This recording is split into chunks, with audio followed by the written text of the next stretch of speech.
One of the biggest things that are talked about in DBD is always balance.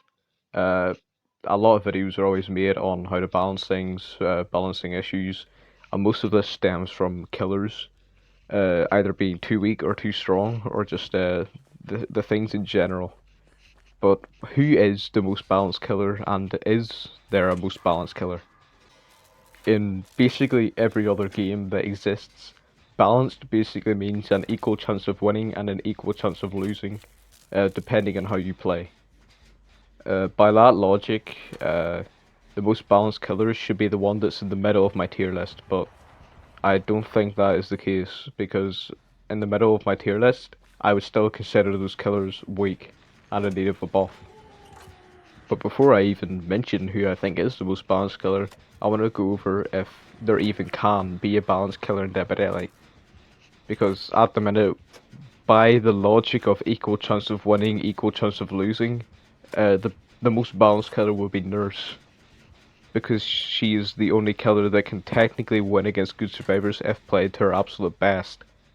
Whereas other killers, even killers that are considered strong like Spirit, will still lose to good survivors. At the minute, I don't think there can be a perfectly balanced killer because a balanced killer would still be able to win uh, if they're better. But a lot of the times, when people talk about balanced killers, they'll usually bring up something like Demogorgon. A lot of people bring up Demogorgon when talking about the most balanced killer, which is not true. Demogorgon is weak as shit. Uh, Demogorgon just gets beat extremely easily by decent survivors, no matter how good they are. And that to me, that's not balance.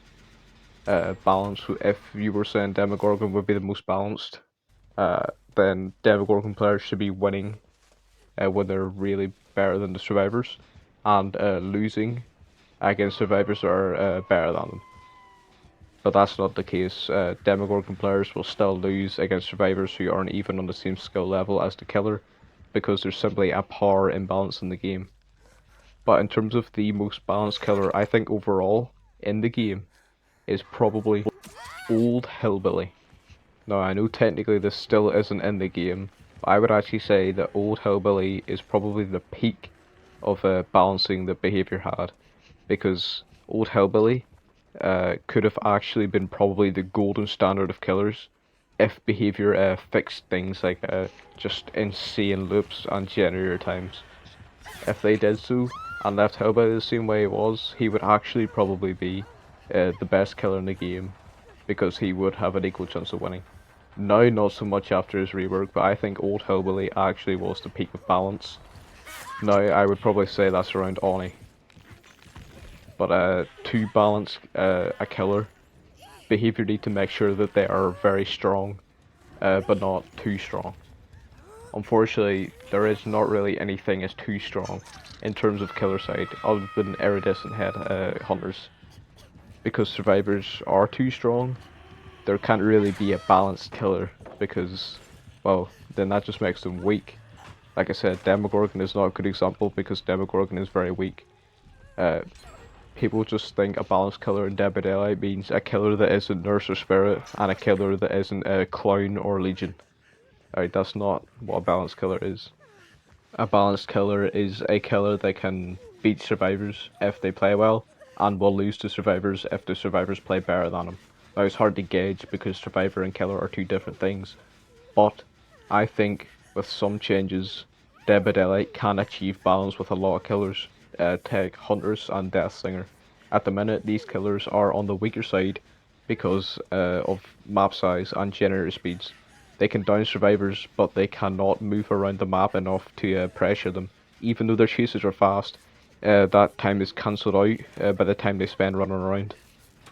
So by doing things like reducing map size, right? If every map in this game was roughly the size of Kotar, which wouldn't be that hard to do, and generators maybe not took longer, but like maybe a second objective that wastes survivors' time, killers like Death Singer and Hunters would be completely balanced because they can actually get around and do stuff. They wouldn't be overpowered, but they would be balanced.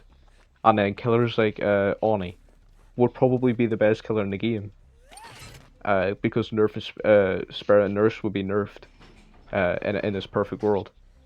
So to achieve balance, you simply just need to balance Killer and Survivor in general. And then a lot of killers that originally seemed weak or just not good enough would immediately seem perfectly balanced because they can win if played well and will lose if played badly. And I think that would be perfect for the game.